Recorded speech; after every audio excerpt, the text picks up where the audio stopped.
Welcome back to the Morning Blend. Well, our next guest became hooked on fishing when he was a little kid. Today, Bob Allen enjoys fishing with his own kids and grandchildren as well. He enjoys it so much that he wants others to feel the joy too. And he has written 3 books. This is his latest, titled Walter Under the Ice. Good to have you here. Good morning. Good morning. Yeah, thanks for being here, Bob. Let's talk about, first of all, I want to know how you became an author. What prompted you to share all this in a book?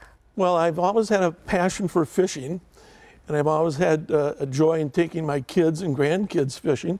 So I thought, what's the next step? And that's share the joy with other kids. And That's so I decided to write a book about it.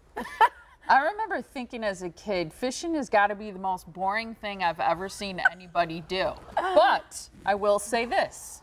When you try it, and I think a lot of people are this way, give it a try, you're like, now I see why people love this so much. I love it. Fishing is, you can make it an adventure. If you catch fish, that's a bonus. You want to put down the electronics, get the kids up and out and going.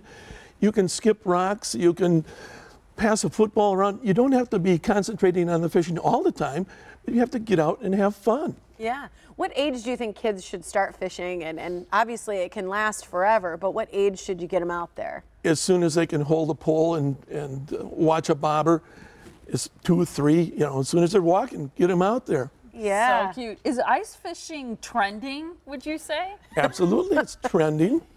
You know, during the winter, there's no reason why you can't go fishing. Now, you might have to punch a couple of holes, but get out, like I said in the book, get out and own the cold. And besides the fishing, you can do other things on the ice. You can take a hockey stick along and hit a puck around. You can skate. You can build a snow fort. If you're a cross-country skier, you can ski. If you got a snowmobile or a 4x4, you can ride around. There's so many things you can do out there. And fishing is just a part of getting up and getting out and enjoying the cold. That's I like fun. that. What's the debacle that happened with your new wife? That was early on when I wanted to take her out on Lake Winnebago and show her what a outdoorsman I was. And back then they didn't have gas augers or propane or electric. You had to actually chisel a hole. Yeah. So when you're chiseling a hole through 2 or 3 feet of ice, that wears you out a little bit. And then you take a skimmer to skim the slush out of there. And I accidentally kicked the skimmer in the hole. So now I don't have a skimmer. So I take the top of a minnow bucket, I'm scooping that, I break that, and it's like, we've been laughing about that outing for over 50 years. Seal the deal. Did she like it in the end? We got married, and like I said, we've been laughing about that for 50 years, so I think she probably enjoyed being out having fun. Yeah. One of the things I wonder is you're talking about making holes and skimming and all those things. A lot of people are going to say, well, I don't know how to do it, and maybe they don't have the equipment. What would you say to that? Go to your local, sporting goods store and talk to them. There's a million places, the local bait shop or whatever. They'll tell you what you need. You don't have to spend $1 zillion, but you can get started inexpensive. What is your tip to catching fish? What do you put on your lure? Patience. You gotta, whatever you're fishing for, like in my books, they're self-explanatory, telling the people how to fish for a walleye. Yeah.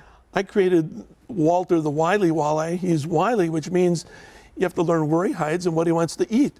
So if you go to the local bait store, they'll tell you what the local conditions are, whether they're biting on rosy reds or fatheads or shiners or grubs. You have to have the right bait, and if you put the right bait down there with a presentation, chances are you're going to get bit. You are going to... Yeah, it's not just one size fits all for all walleye. It depends on the conditions. Right.